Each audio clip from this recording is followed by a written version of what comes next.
kemudian bagaimana Ustaz cara mengatasi masalah pelet ini Ustaz?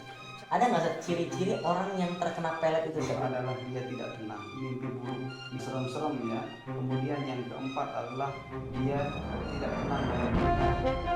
Tak semua orang bisa menjawab persoalan ruqyah dan tibun nabawi. Butuh ahlinya untuk mendapatkan jawabannya. Bersama Ustadz Munawir, Anda bisa bertanya seputar ruqyah dan tibun nabawi di program Ustadz Menjawab.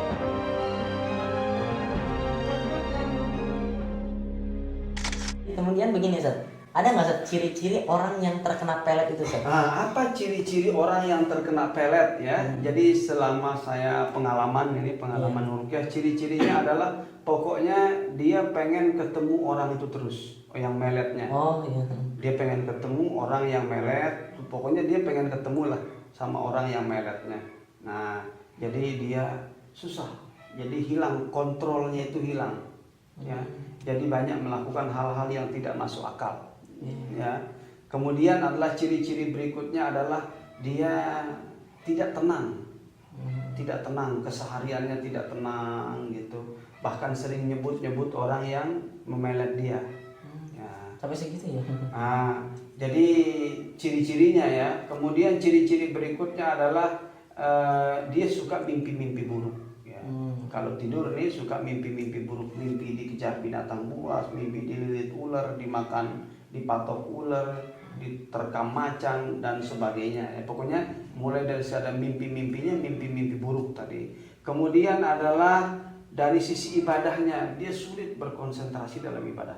Jadi pikirannya, karena yang diganggu adalah pikirannya. Pikiran dia memikirkan seseorang, dia sudah tidak ada malunya. Ini ya, dia ingin. Ini kasus saya salah satu yang orang kena sihir yang saya ruqyah adalah pokoknya dia kepengen di depan saya pas belum diruqyah atau mau diruqyah tuh antar saya ke rumah. Dia nyebut nama orang itu, antar saya ke sana, antar saya ke rumah orang itu. Tapi setelah diruqyah tuh sadar dia tuh, baru dia beristighfar kepada Allah gitu. Jadi ciri-cirinya adalah yang pertama adalah dia selalu mengingat nyebut-nyebut nama orang-orang yang melet dia. Yang kedua adalah dia tidak tenang. Terus yang ketiga adalah tidurnya tidak nyaman, selalu mimpi-mimpi buruk, mimpi-mimpi dikejar binatang buas, mimpi digigit ular, mimpi dengan mimpi yang serem-serem ya. Kemudian yang keempat adalah dia tidak tenang dalam beribadah.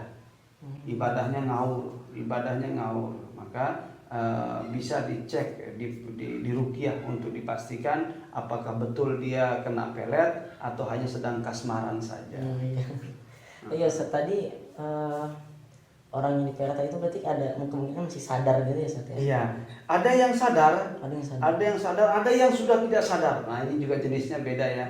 Ada, memang tergantung jin ini mengganggunya di mana. Ya kalau jin itu mengganggu di pusat sarafnya, dia udah nggak sadarkan diri.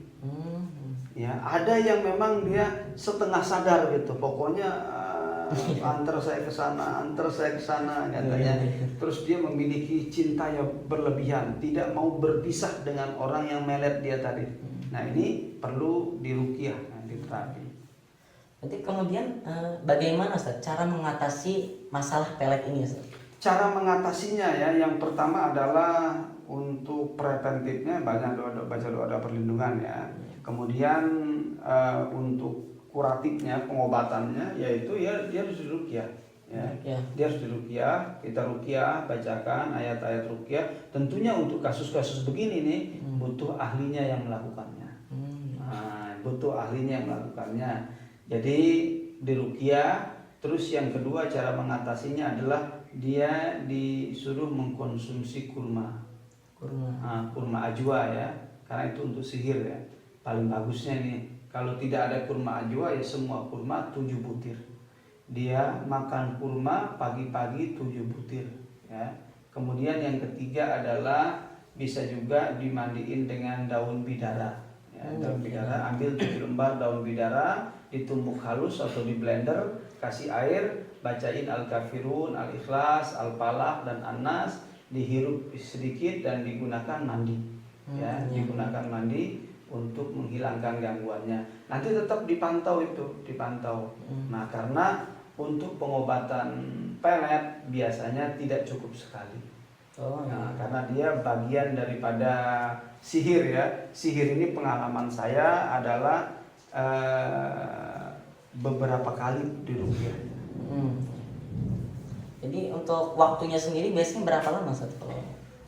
Kalau ngeruqyah orang ini kan orang kena pelet ya. Jadi itu pertama adalah berbanding lurus dengan psikologis orang itu sendiri. Nah, artinya seperti apa dia pengen sembuh apa enggak gitu. Kuat enggak keinginannya untuk sembuh. Nah, kalau keinginannya kuat untuk sembuh itu adalah lebih cepat ya. Tapi minimal 2 kali biasanya. Minimal 2 kali. Yang pertama kita ruqyah, nanti kelihatan reaksinya, memang ternyata betul dia kena pelet ya. Kemudian yang kedua, setelah kita kasih resep tadi, kita kasih bacaan-bacaan, kita kasih resep-resep apa yang harus dimakan, kemudian ibadahnya ditingkatkan. Biasanya sepekan sekali saya suruh dia datang, sepekan lagi saya suruh datang nih untuk diruqyah lagi, dipastikan masih ada atau tidak. Sampai tuntas gitu ya? Sampai tuntas. Nah, adapun berapa lama tuntasnya ya, karena sembuh itu atas izin Allah Subhanahu wa Ta'ala ya. Saya sendiri tidak tahu berapa lama orang itu bisa sembuh ya. Karena itulah yang dikatakan oleh Ibnu Hajar Al-Asqalani dalam kitab Fathul Bari, Syarah Sahih Bukhari. Beliau mengatakan li'anna syifaa'a minallahi subhanahu wa ta'ala. Ar-ruqyah la tu'athir binafsiha. Ruqyah ini tidak berpengaruh dengan sendirinya karena sembuh itu atas izin dan takdir Allah Subhanahu wa ta'ala.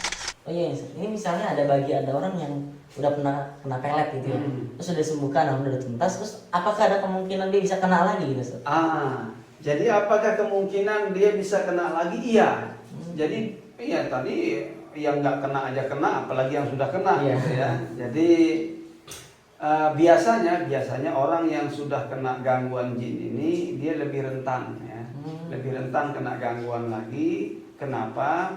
Karena sudah pernah ada jin yang masuk di dalam tubuhnya gitu ya.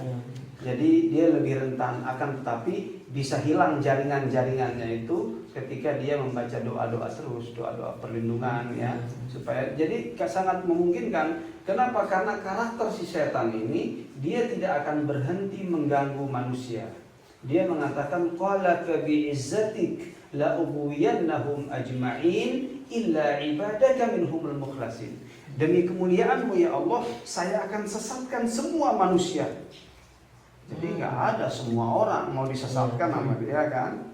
Illa ibadaka minhumul mukhlasin, kecuali hamba-hambamu yang ikhlas. Jadi semua akan disesatkan kecuali yang ikhlas. Oh iya Ustaz, ada juga seperti ini Ustaz. Jadi katanya ada nggak pelet-pelet yang islami gitu? Padahal jadi yang ada ayat-ayatnya gitu, terus itu islami gitu katanya. Iya, jadi pelet-pelet islami artinya kan pelet-pelet yang yang memiliki nilai-nilai Islam gitu. Iya. Jadi kadang orang salah ini menganggap bahwa bacaan-bacaan ayat Al-Quran itu ada yang dipakai buat pelet sama dia. Dia menganggapnya adalah min i'jazil Quran ya. Ini adalah mukjizat ayat-ayat Al-Quran, padahal tidak itu tujuannya. Nah, ini sekali lagi bahwa tidak benar itu. Atau dia menggunakan tulisan-tulisan tertentu. Dulu ada orang yang bikin pelet itu adalah menggunakan innahu min Sulaiman wa innahu bismillahirrahmanirrahim. Dan itu adalah ayat Al-Quran digunakan pelet. Ada juga yang menggunakan pelet itu adalah membaca surat An-Nasr. Idza jaa nasrullahi wal fath, itu buat melet gitu ya. Jadi manjur. Nah, khawatir di situ adalah tipu daya syaitan. Ya. Jadi tidak ada pelet karena tujuannya Al-Quran itu diturunkan bukan untuk melet. Ya. Al-Quran itu adalah hudan, petunjuk bagi kita, jadi bukan untuk melet. Jadi kalaupun ada kita pengen pelet yang bagus, pelet yang bukan sihir ya. Kan tadi saya bilang ya peletnya menggunakan pelet Jepang. Jadi bawa mobil yang keren, bawa motor yang keren, itu sudah menjadi daya tariknya. Nggak usah pakai pelet-pelet. Nah, karena bahaya tadi itu adalah mengandung unsur kemusyrikan dan sangat berbahaya bagi kita tadi, bisa merusak amal kita. Kalau seandainya kita wafat, kita meninggal, ibadah kita nanti tidak diterima oleh Allah Subhanahu wa taala, tidak diampuni oleh Allah dosa syirik itu. Kita harus berhati-hati. Ya. Itu tadi kalau yang ada ayat Al-Quran itu jadi maksudnya gimana sih? Nah, kalau yang ada ayat-ayat Al-Qur'an ini salah mendudukkannya. Dia kan bukan pelet nih. Iya. Misalnya kayak surat An-Nasr itu kan bercerita tentang Fathu Mekkah. Iya. Ya, dipakai buat melet gitu. Tapi manjur, katanya manjur gitu ya. Cuman kan tidak diperbolehkan ya. Iya. Tidak diperbolehkan. Atau tadi ada juga yang menggunakan pelet, apalagi pelet yang bentuknya mantra-mantra, ada juga itu. Bahasa-bahasa apa gitu kan untuk melet orang apalagi. Nah, ini yang berbentuk ayat-ayat Al-Qur'an aja nggak boleh. Ada juga yang pakai tulisan-tulisan buat peletnya. Jadi digantung di dadanya atau di pinggangnya ya, supaya apa? Supaya orang tertarik sama dia. Nah, ada juga jenis pelet. Nah, ini gabung dia dengan ain ya. Ada orang bisa melet itu hanya lewat matanya saja. Karena jin itu memang sudah ada di matanya. Dia kalau ngedipin orang tertarik sama dia. Nah, dia kalau ngedipin orang kena pelet. Karena memang jin itu sudah ada di matanya. Ya, itu ain. Ya, kadang ain itu dipakai juga buat melet ya.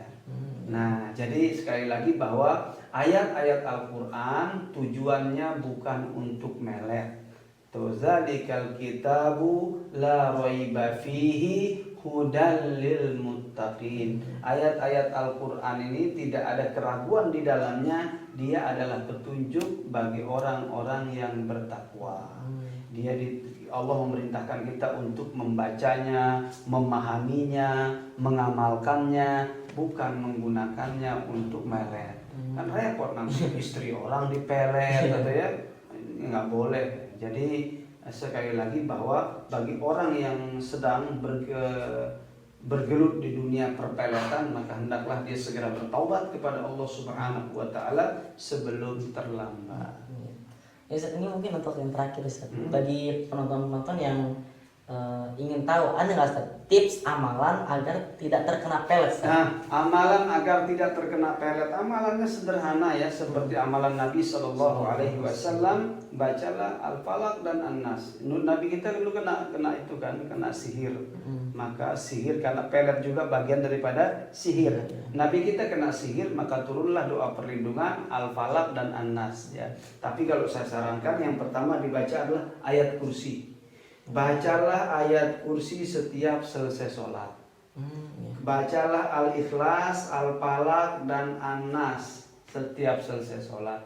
Niatkan sebagai penjagaan. Tanamkan dalam hati kita sebaik-baik penjagaan Allah Subhanahu wa taala, insya Allah tidak akan terkena pelet nih. Caranya cuman tadi baca ayat kursi, Al-Ikhlas, Al-Falaq dan An-Nas setiap selesai sholat, diniatkan sebagai perlindungan atau penjagaan, dan tanamkan dalam hati kita sebaik-baik penjagaan Allah Subhanahu wa taala. Insya Allah maka kita aman, kita bebas dari sihir, kita bebas dari kejahatan, baik kejahatan dari manusia maupun kejahatan dari bangsa jin. Nah, jadi itu ya teman-teman ya, ada 4 amalan tadi ya.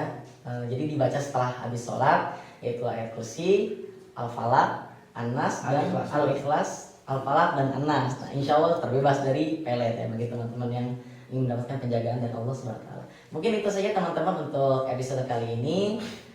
Kita akan lanjut lagi di pembicaraan di minggu depan. Kurang lebih mohon maaf. Saya Abdullah Musa. Assalamualaikum warahmatullahi wabarakatuh. Waalaikumsalam warahmatullahi wabarakatuh. Tak semua orang bisa menjawab persoalan ruqyah dan tibun nabawi. Butuh ahlinya untuk mendapatkan jawabannya. Bersama Ustadz Munawir, Anda bisa bertanya seputar ruqyah dan tibun nabawi di program Ustadz Menjawab.